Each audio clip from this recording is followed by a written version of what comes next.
শুরুতেই সুজুভিয়ান জাতির কিছু শিকারী মানুষকে দেখা যায়, যারা কিনা একটা বাচ্চাকে ধরে তাকে অজ্ঞান করে তাদের স্নেক গডের পুজো করার জায়গায় তাকে শুইয়ে দিয়ে কিছু আচার আচরণ পালন করছে। সেই জাতিদের প্রধান তাদের দেবতাকে খুশি করার জন্য রানা নামের একটা অবলা শিশুর বলি দিতে চলেছে। আর ঠিক তখনই সেখানে কালো রঙের একটা বিশাল ভয়ঙ্কর সাপ চলে আসে, আর ইনি হলেন স্নেক গড। এরই মধ্যে ছোট্ট বাচ্চাটার জ্ঞান ফিরে আসে।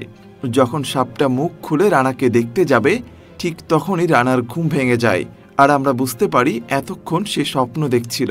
আসলে রানা প্রায় সময় এই সেম স্বপ্নটাই দেখে। রানা আজ তার কাকা রাজুর সাথে ছোট্ট একটা ভেলায় মাছ ধরার জন্য নদীতে এসেছে।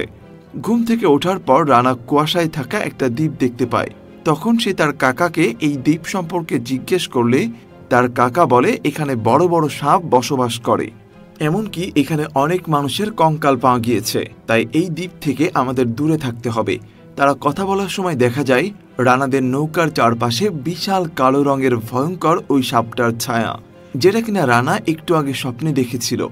এমন সময় রানার কাকা লক্ষ্য করে তার জালে খুব ভারী কিছু একটা আটকা পড়েছে, তাই জাল টানতে গিয়ে সে হঠাৎ করে নদীতে পড়ে যায়। এটা দেখে রানা খুব ভয় পেয়ে যায়, কিন্তু কিছুক্ষণ পর তার কাকা পানি থেকে উঠে আসে। সে রানাকে বলে, চিন্তা করো না, আমি ঠিক আছি, জালে আটকা পড়েছিলাম। পানি থেকে ওঠার পর রানার কাকা লক্ষ্য করে নদীর ঢেউ তাদেরকে ওই ভয়ঙ্কর দ্বীপের দিকে টেনে নিয়ে যাচ্ছে।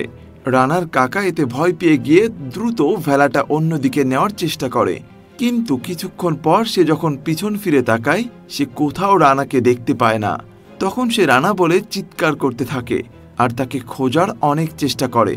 ঠিক তখনই সে ওই দ্বীপে একটা ভয়ঙ্কর ব্ল্যাক পাইথন দেখে খুব ভয় পেয়ে যায়, তাই দ্রুত নৌকা চালিয়ে গ্রামে ফিরে যায়। গ্রামে ফিরে তার বড় ভাই অর্থাৎ রানার বাবাকে বলে রানাকে কোথাও খুঁজে পাওয়া যাচ্ছে না। এটা শুনে রানার বাবা খুব ভয় পেয়ে যায়।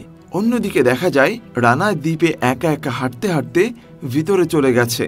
যেই দ্বীপ সম্পর্কে তার কাকা তাকে বলেছিল যে ওই জায়গায় সাপের রাজত্ব, কিন্তু রানা জানে না সে কোথায় যাচ্ছে।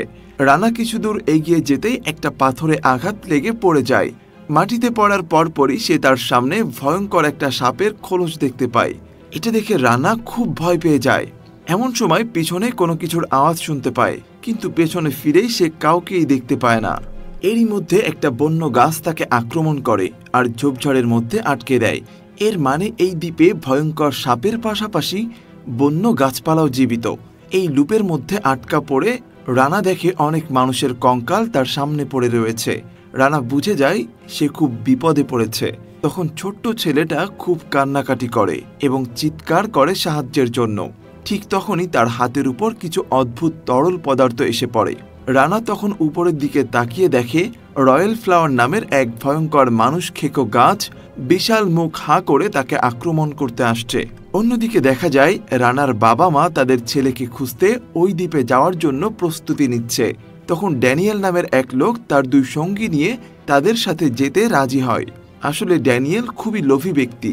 তাকে কেউ বলেছে ওই ক্যানিবল দ্বীপে অনেক গুপ্তধন এবং মূল্যবান গাছপালা পাওয়া যায়, যেগুলোর দাম কোটি কোটি টাকা।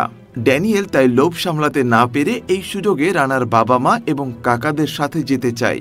কিন্তু ঠিক তখনই গ্রামের একজন বৃদ্ধ লোক এসে তাদের সবাইকে ওই দ্বীপে যেতে নিষেধ করে। সে সবার উদ্দেশ্যে বলে, তোমরা কেউ ওই অভিশপ্ত দ্বীপে যেও না।